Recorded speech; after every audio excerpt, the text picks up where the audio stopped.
Welcome to the Project Endure podcast, the place where we talk about life, endurance, persistence, perspective, and so much more.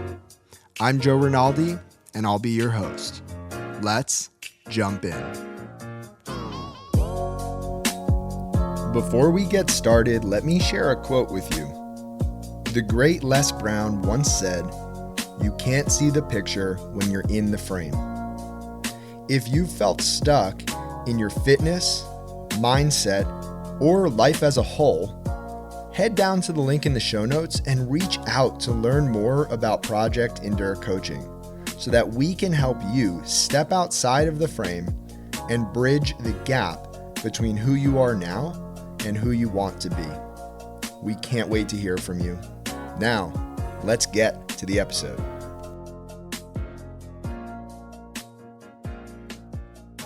Welcome back to the Project Endure podcast. We have myself, Joe Rinaldi, and in this episode, I will be recapping the 2026 Project Endure event. This was our 5th annual event, and it took place in Philadelphia on Saturday, April 11th, 2026. It is 2:50 a.m. the morning after the event. I couldn't sleep. And I couldn't sleep because of all of the thoughts that are swirling between my ears, the things that I'm processing, the things that I'm feeling. There's just a lot. And so I figured I will sit down and knock this out now. So I have no idea how long this will be. I have no idea what I will speak about. I just know that you'll get a raw look at how I'm processing everything from this weekend. And I love recording these because I get to look back on them as memories. They bring learning lessons, and they become nostalgic for me because this event goes so quick for me. It spans 6 hours, but if you include setup and cleanup, it spans an entire day. And if you include the preparation, it's a 6-month process. And in an instant, it's gone.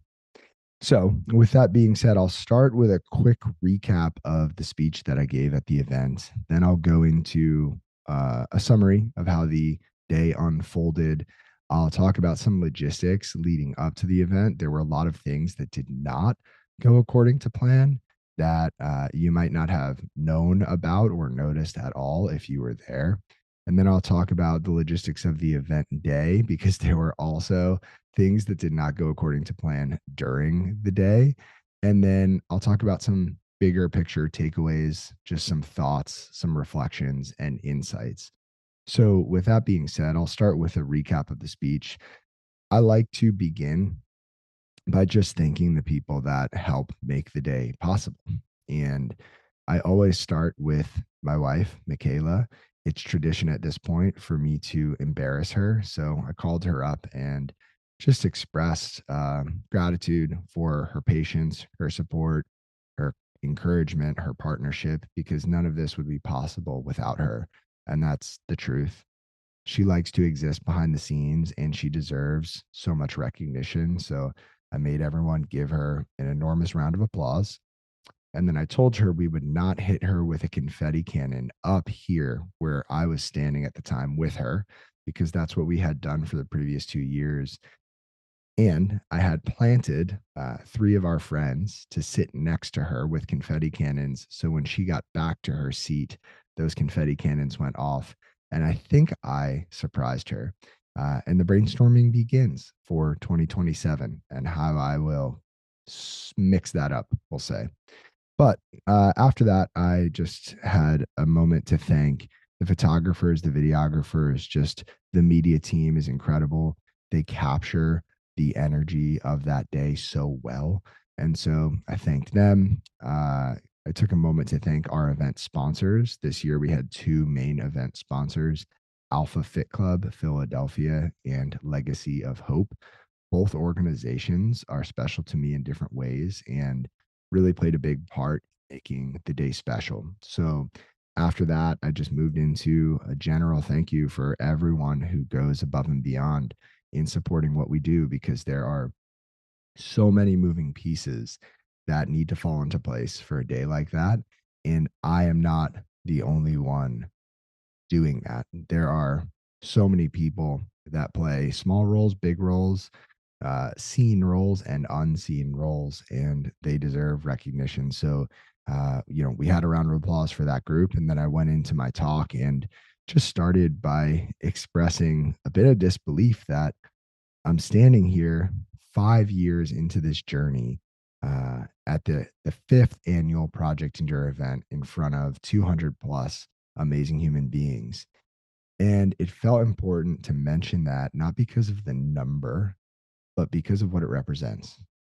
And it represents a dream that has materialized through imperfect action, a whole lot of work, and most of all, because of good people like the people who were there, who believe in what this stands for.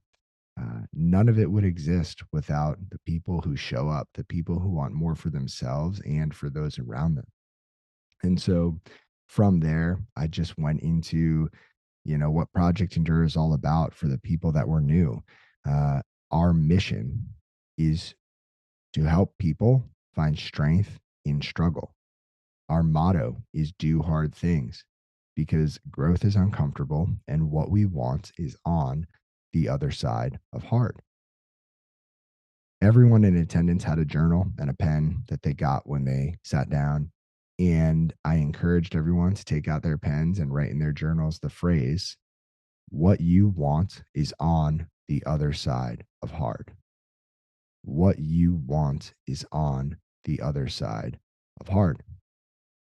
I believe that with more conviction than ever.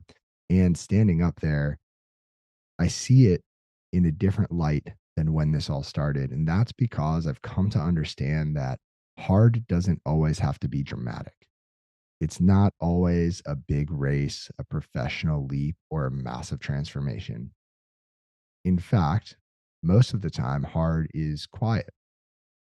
Hard is sharing that thing you've been avoiding, choosing to start before you feel ready, staying when it would be easier to leave, leaving when it would be easier to stay, being honest when no one would know if you weren't, and asking for help, even if it makes you feel weak. And those small moments, they compound. So I had a question for the group, and the question was, what are the hard things that you need to embrace? What are the hard things that you need to embrace? From that question, I wanted to create a brief pause, and I wanted to pivot to 2008, where 14-year-old Joe had just begun high school and started a club called Life's Not Fair. That got some laughs. The branding wasn't the best. It sounded like we were complaining, but beneath the surface, the idea was that while life isn't fair, we should reframe our perspective and refocus our effort on helping those who had it worse. It was all about helping those who were struggling and being there when times got hard.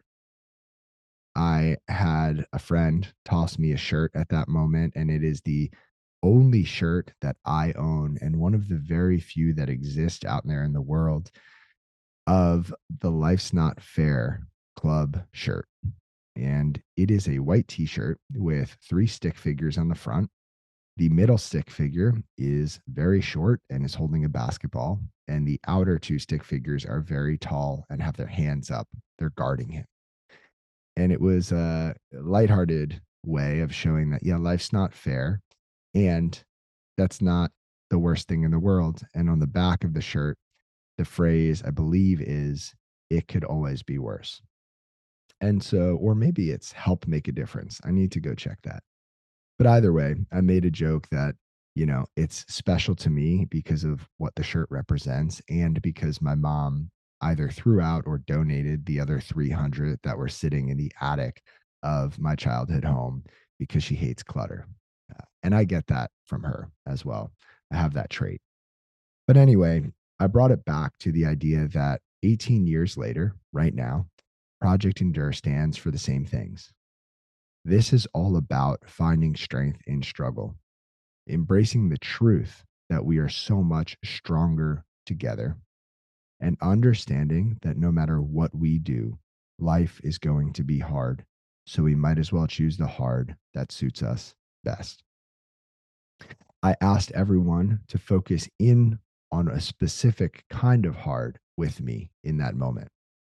It's a kind of hard that applied to everyone there and it applies to everyone listening. And that is living in alignment with what we say we want. Because here's the truth: on some level, while we might not know the specific details, most people know the general direction that they want to move. Most people know what they want. Yet very few people are willing to do what it costs long enough to get there. Not because they're weak, not because they're incapable, but because hard asks something of us before it gives anything back. Hard asks for effort without guarantees. Hard asks for courage before confidence, risk before reward, action before clarity, patience before progress, sacrifice before success, and discomfort before growth. And that's why most people stop.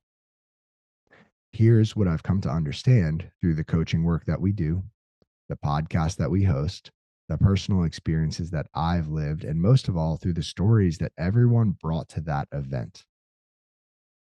Hard is the price of admission, not the punishment. Everything worthwhile is uphill.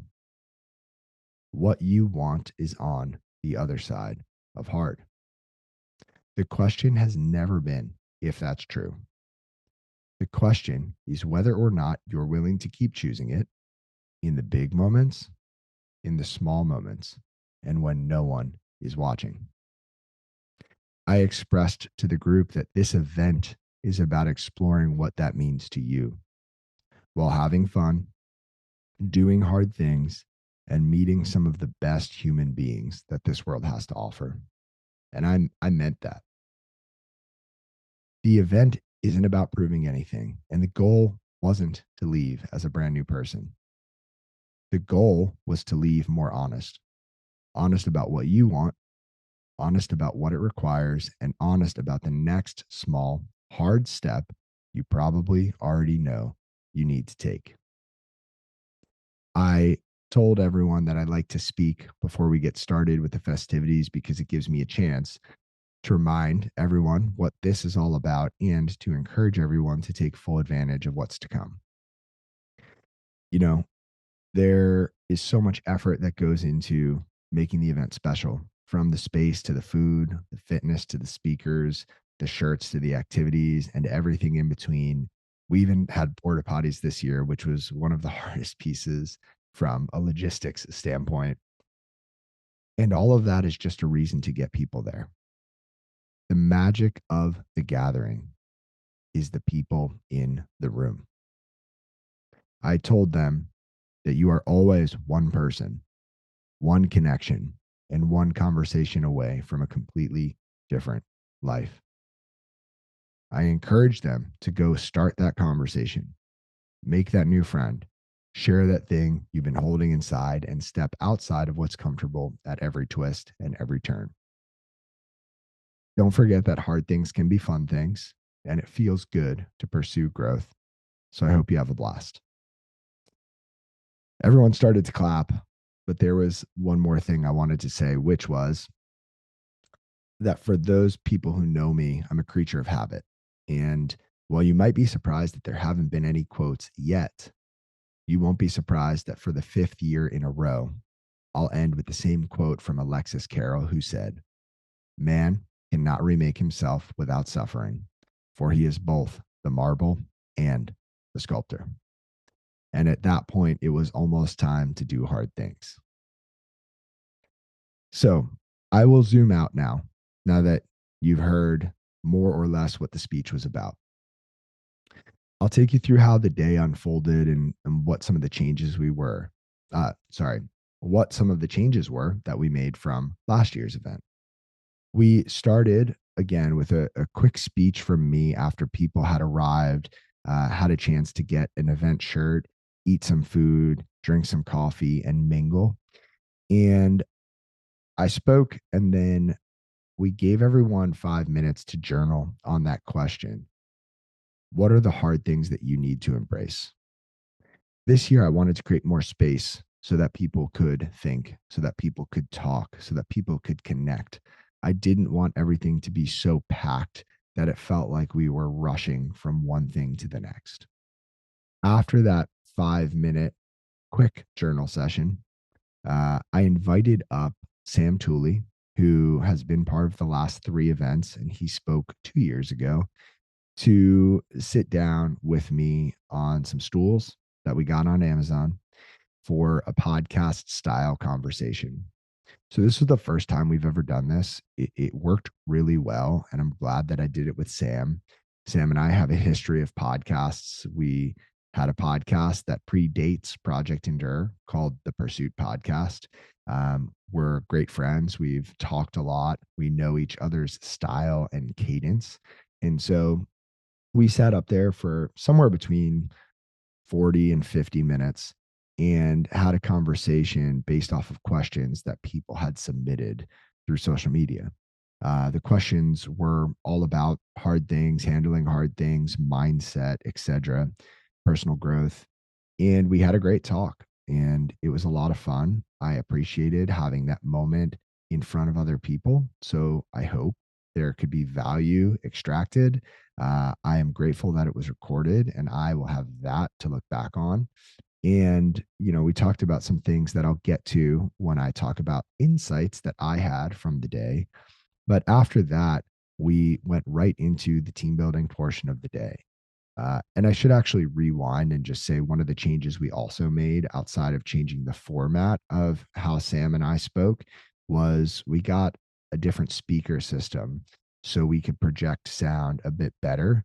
I don't think it was perfect. There's still room for improvement there, but it was better than last year. And that makes me happy.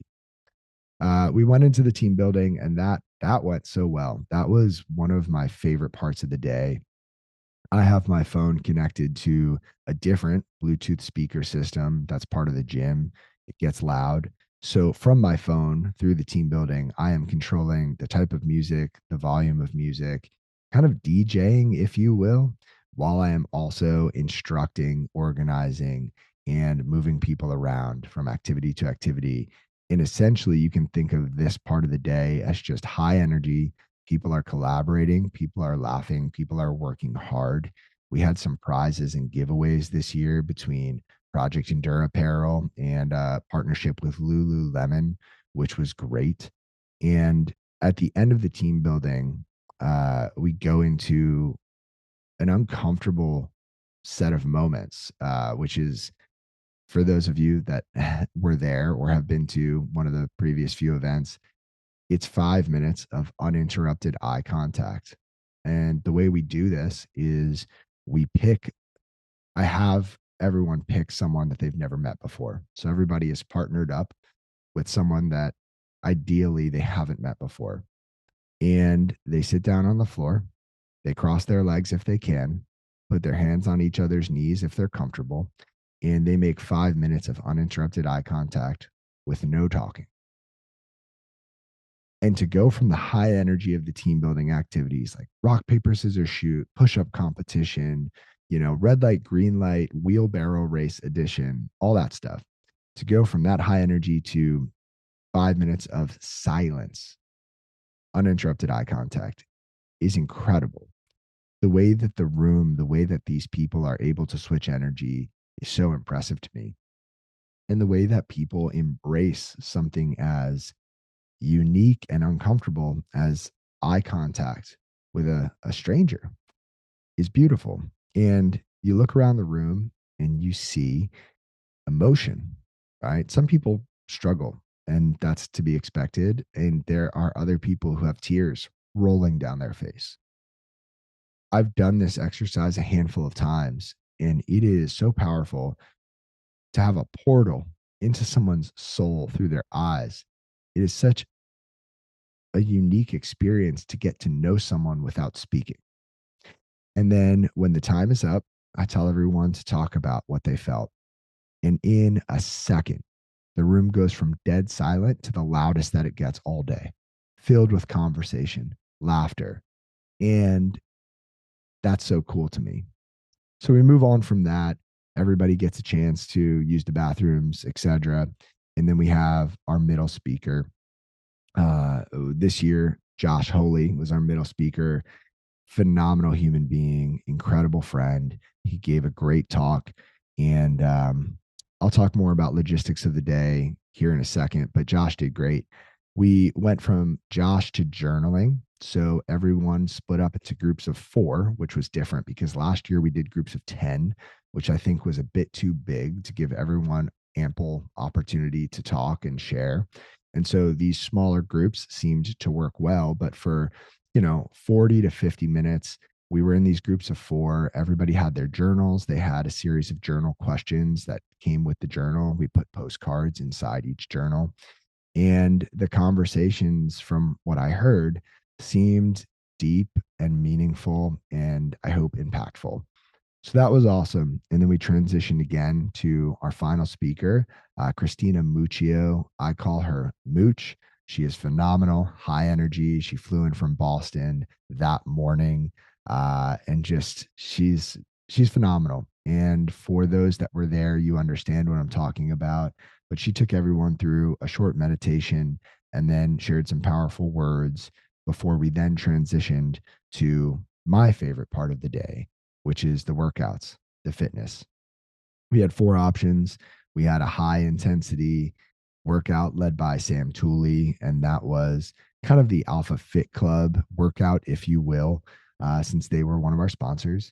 We had Matt Zalea, who led a partner workout that involved a lot of body weight and a bit more strength. We had Emily Sample lead a yoga group out under the Ben Franklin Bridge, and it was a beautiful day from a weather standpoint. And then we had Kat Campbell, who stepped up and said, I'll lead the walking group, and took people on a walk around the neighborhood. And, I love the fitness portion of the day because I get to walk around. Everything that could have gone wrong has either gone wrong or we fixed it and we're past it. I have nothing else to worry about other than to walk around and appreciate the energy, watch people work hard, encourage others, and hand out Krispy Kreme donuts. And it was just so much fun, like always. I love that. And from there, we transitioned to the cold plunges, 3 cold plunges. These actually presented one of the bigger challenges earlier in the day, which I'll get to here in a little bit. But we got 1,000 pounds of ice.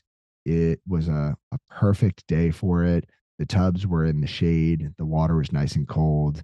We had a lot of people who wanted to participate, and I always appreciate that.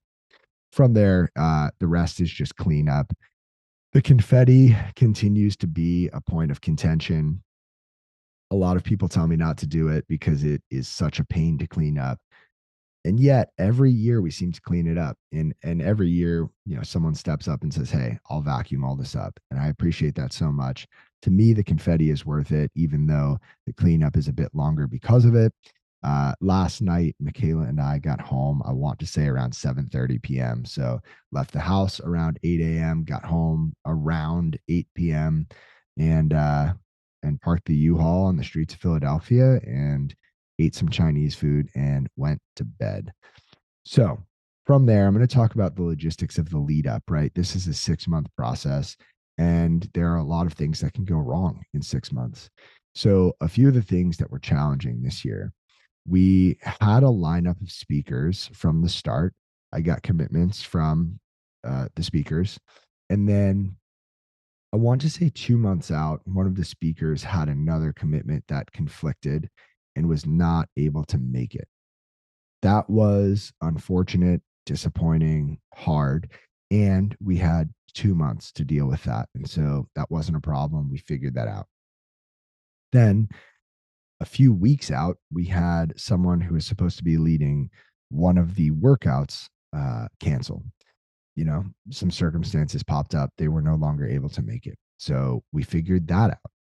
Then this is where it gets fun. The day before the event, so for context, I'm with the Team Endure athletes. We do a track workout, a gym workout, lunch, dinner, interviews, headshots, games. It's fun. It's packed. I am there. I am present. And I was informed by our the speaker who I was looking forward to taking up the most time. They had the largest slot. There's someone that I look up to and appreciate, admire quite a bit. Had just a really unfortunate circumstance pop up, and you know, just losing. Yeah, it involved loss, and it was really hard. It was sudden, and I have no hard feelings about that. It is just a circumstance that was unavoidable and just happened to line up the day before the event and led to me needing to figure out what we were going to do, being down a speaker less than 24 hours before the event. So we figured that out. We moved some things around. I'll talk about that here in a little bit. But the other logistics that were tough were just, organizing the coffee, just some tough communication with the point of contact for the coffee, and then getting the porta potties between whether or not you need permits, how long we could have the porta potties outside of the gym space we were renting, which ended up being just a 24-hour window, and then finding a porta potty company that would let us drop off and pick up the porta potty same day. And so all of that was a challenge. We figured it out. Porta potties got dropped off early in the morning. I think, I hope, got picked up at night after we left.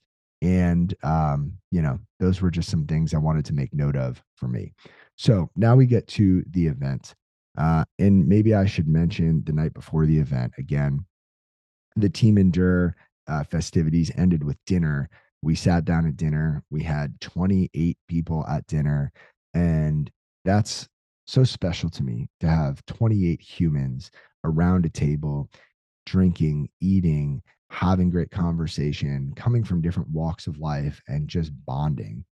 And we we had a waitress who was just new. I think it was her first day, and she struggled. She struggled big time. And so a dinner that should have been, an hour and a half, 2 hours turned into, 3+ hours. And that led to us loading the U-Haul late at night. We had help from some of those people that were at dinner, which was great. But I sat on the couch at, 9:30, 10 p.m. on the night before the event with a cup of tea in my hand that Michaela had made for me because I was losing my voice, and I fell asleep holding the cup of tea in my lap, and it spilled all over my leg. And that was my cue that it was time for bed. So woke up, got the run streak out of the way, got to the event space again before 8:30. And for the first hour, I was there solo. I had told a lot of people, I don't need that much help. You can come, closer to the start. And I'm just in this gym space looking at all of these boxes, all of the things that need to be done, feeling overwhelmed, if I'm being honest. And so I just chipped away, and, people trickled in, and how can I help? What can I do? And, I gave people tasks, delegated. And before I knew it, things were starting to take shape. One of the challenges that popped up the morning of was that as I started to fill the cold plunges, we had three. I noticed that the water was leaking out of the bottom because in transit, somehow we lost the plugs to all three of the cold plunges, meaning they were draining as they were filling and they were not going to hold water. So panic set in with, 60 minutes until people started to get there. And I am so thankful that the partner of one of the photographers was there, was like, I'm going to go to the hardware store. I'll get plugs. I'll figure it out. And they did. And they saved the day. And it's just one example of having so much help behind the scenes that nobody else knows about except me. And I appreciate people like that. I appreciate things like that more than ever. Um, and yeah, so we got going and the day unfolded. And as I described, it flowed well. We made some adjustments. And now I'm going to talk about a few things that stand out to me.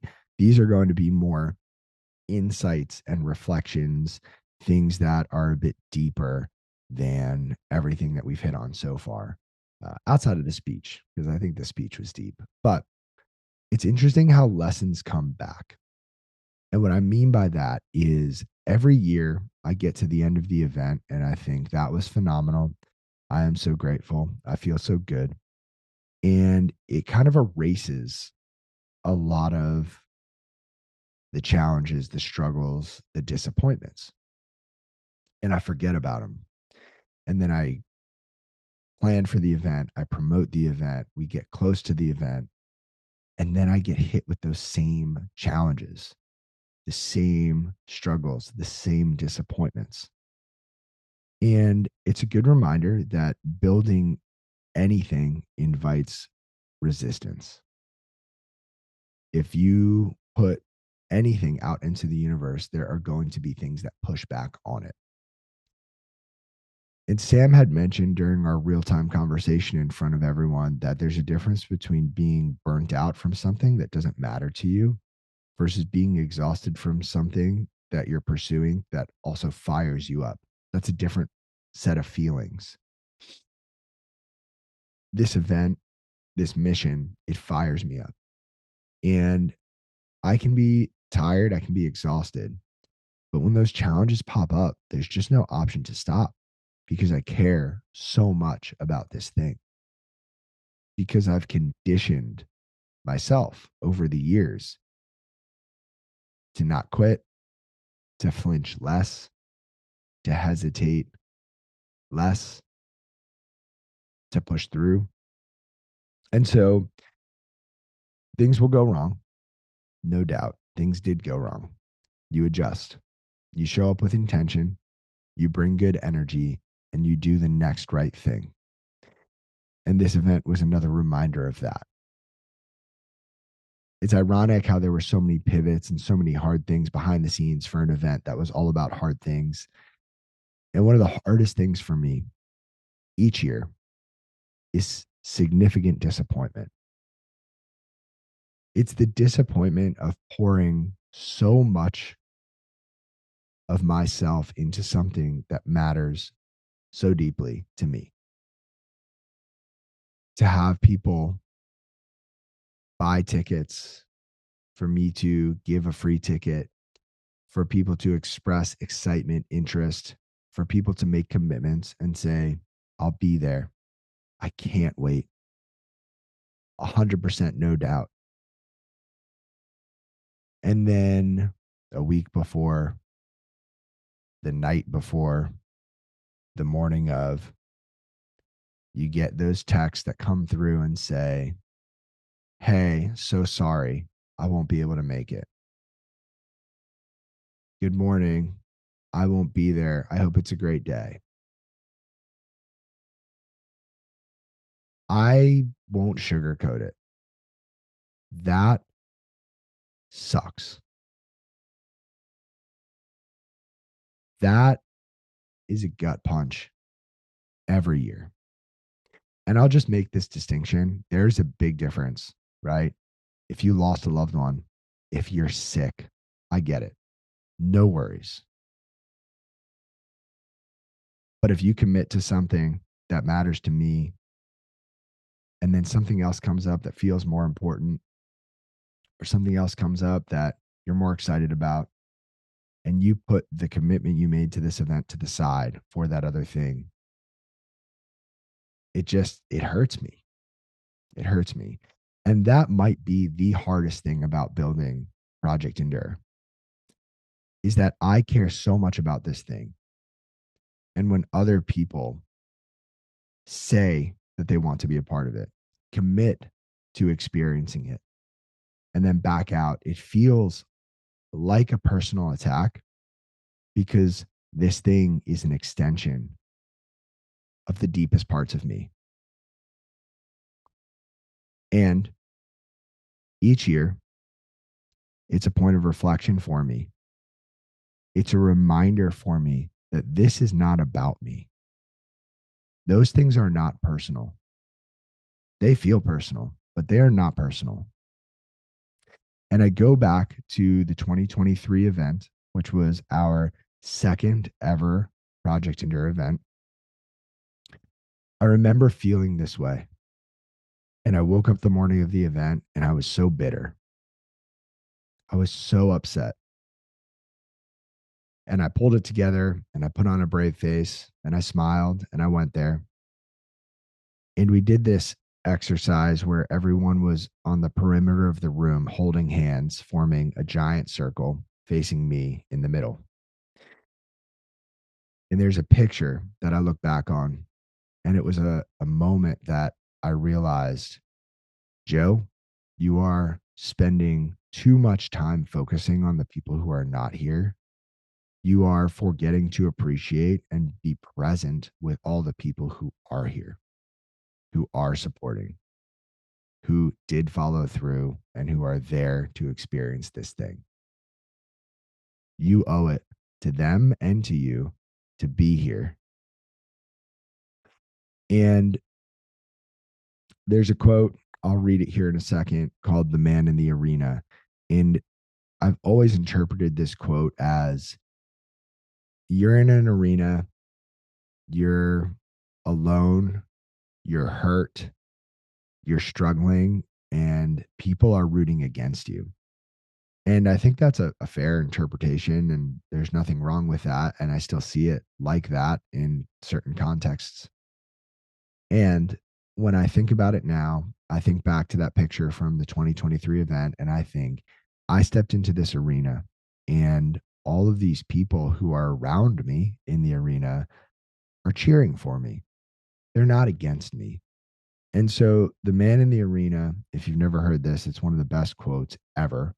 It's from Theodore Roosevelt, and he said, "It is not the critic who counts, not the man who points out how the strong man stumbles or where the doer of deeds could have done them better.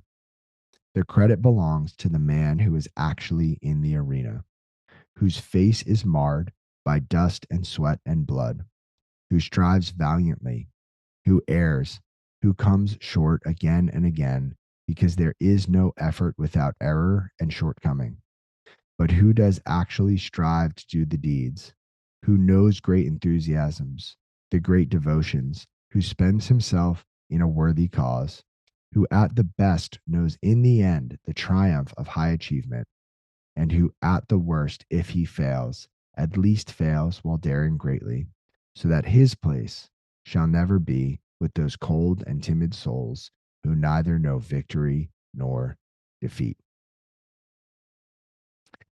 I am so grateful that I've stepped into the arena. And again, the arena to me, in the context of this event, is all the people who are there, all the people who believe in what we're doing, all the people who are embracing what this day is all about. And there's a sense of overwhelming gratitude for those people who showed up, the people who helped behind the scenes, the people who spoke, the people who led workouts, the people who showed up, family, friends, clients, and complete strangers who don't feel like complete strangers after the event. I am so thankful for all of those people. And if you're one of them, thank you. I can't express with words how much it means to have you there.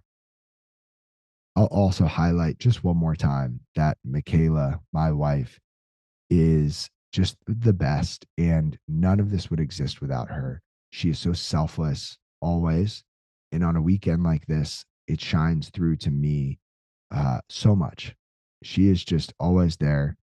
And I love her. I love you if you're listening, Michaela, so much. And um, yeah, it wouldn't happen without her.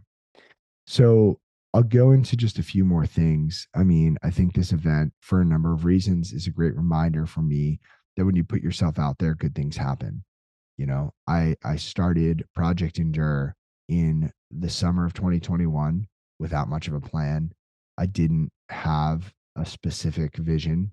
I just knew what I wanted to feel, the impact I wanted to create, and I started to put things out there. I created conversations, I made things, I failed a lot, made mistakes quite often, and stumbled forward one messy step at a time. I think also this event is a good reminder that when you put good people together, special things can happen. I love getting to see people come back and see old friends who they first met at an event. I love to see the connections that were made in their original form under the umbrella of Project Endure. I get to see those blossom. I get to see those continue. And I get to see in real time all of these people making connections that are meaningful, that are genuine, and that are special. And it's a good reminder for everyone listening that if you can't be anything else in this world, be a good friend, be a great friend. And if you can do more than that, be a connector and introduce great people to other great people. That brings me so much fulfillment.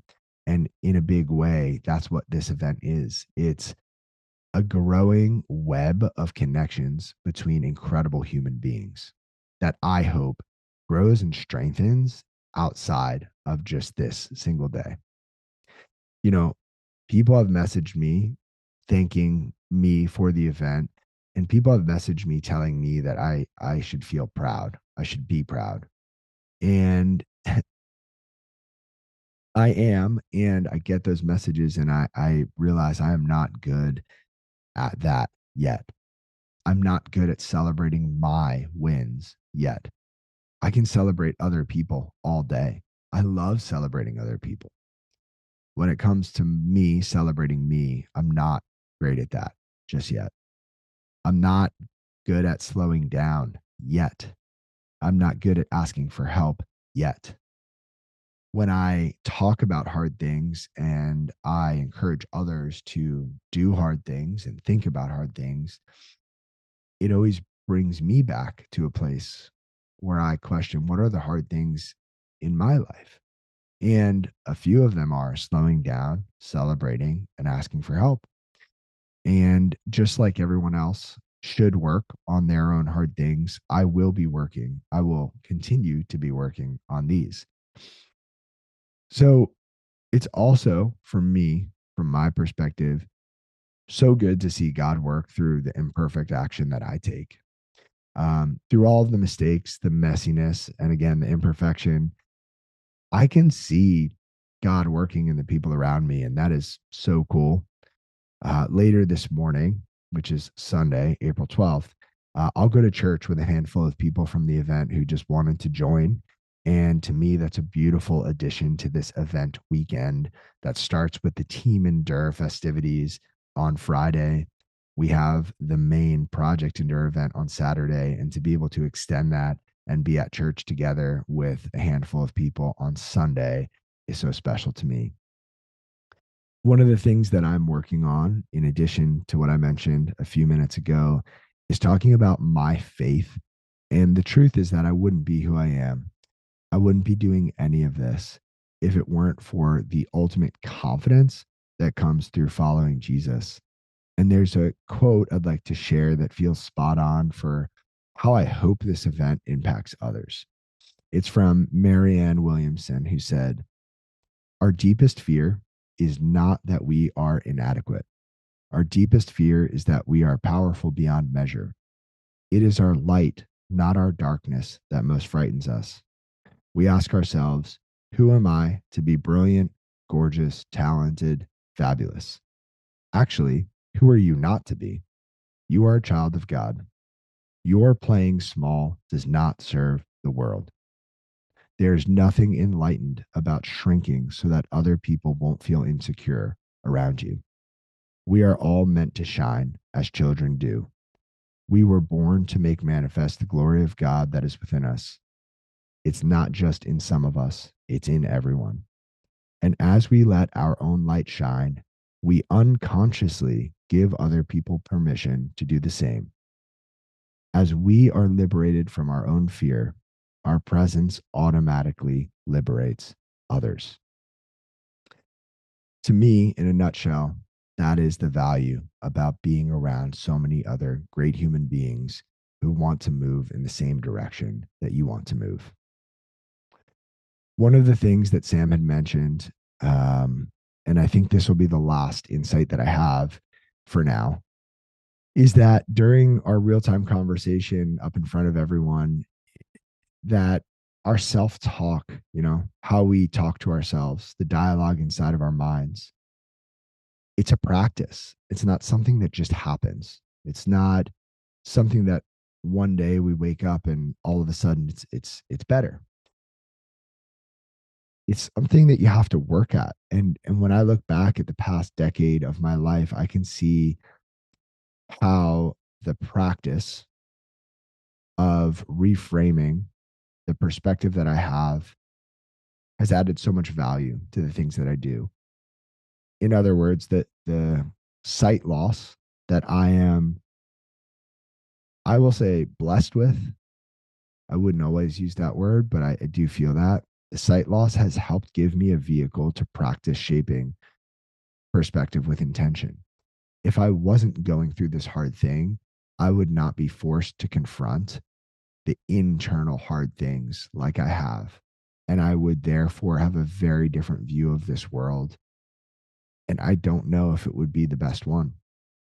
I think the hard things, and in this case, the loss of sight that I've gone through, have helped mold me into a more empathetic, a more patient, a more persistent human being. And that has been a practice. It's something that I work at every single day. And I would encourage you to do the same if you're listening. It's ironic and challenging to share what I'll share here in a second. But this whole event, encouraging others to do hard things, what you want is on the other side of hard. And this all stemming from my sight loss, right? Project Endure wouldn't exist if I wasn't on a path toward blindness. This is all a seed that was planted when I first received the diagnosis of Best disease as a 10-year-old. It's ironic that the weekend of this event, I am having some challenges with my sight. Um, I noticed earlier in the week that I was having some trouble reading fine print, and the way my condition progresses is that it's unpredictable, and I could go long stretches of time without having big changes, and then I could lose sight overnight.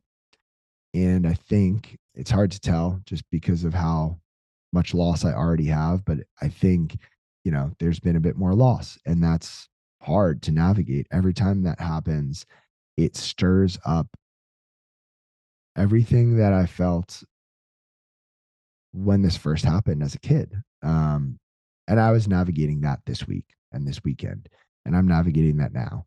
And I just wanted to mention that, one, for me to look back on, but two, for anyone listening to know that, right, conditions are not always going to be perfect. There are always going to be things that we're struggling with. And it's a good reminder that focus is so important, because I can sit here now and think about my eyes and think about how it's hard to read things, to see things, how I have these emotions that well up inside of me from just, yeah, that well up, and how I can forget about those things when I am around great human beings. Yesterday, I did not think about the sight loss at all. I was there, I was immersed, I was present. And it's a great reminder that what we focus our attention on is so powerful. And so, with all of that being said, and I'm sure there's more that's going to come up, which is, the battle that I have. Do I record this right after the event and catch things while they're fresh and possibly miss a few things? Or do I let this sit for a week and then, let that raw emotion fade, but have more to talk about? Uh, I'm sure there's more that comes up, but this is most of it. And if you're still listening, thank you. I appreciate you so much. Just by being here, you are supporting what we do. Now we wait for pictures and video and we start planning our fall retreat. I look forward to connecting with everyone and deepening relationships that were started yesterday. If you'd like to connect, please message me, Joe, on Instagram, message Project Endure on Instagram. There are links in both of those bios that will take you to all of the things that we do. And I would love to talk. I'd love to get to know you and love to help in any way that makes sense. If you'd like to support us, continue listening to other episodes of this podcast, check out our website and shop some of our apparel that I hope will encourage you to continue doing hard things, and reach out about coaching if this is something that you think could be helpful. This is our core business, and whether it's fitness or mindset or a little bit of both, this is what we were made to do. This is what allows us to put on events like that, and this is what I look forward to every day of the year, is helping people bridge the gap between where they are now and where they want to be. With that being said, I will leave you until next time, and I hope that you'll keep doing hard things. If you enjoyed this episode of the Project Endure podcast, go ahead and subscribe, leave a review on your platform of choice, and share this episode with a friend. It helps us get more conversations like this out to more people like you. We appreciate you, and we'll talk to you next time. And one more thing. If you're looking for a community of people all striving to be better together, check out the Project Endure Hard Things Club. The link is in the description below. We'd love to have you.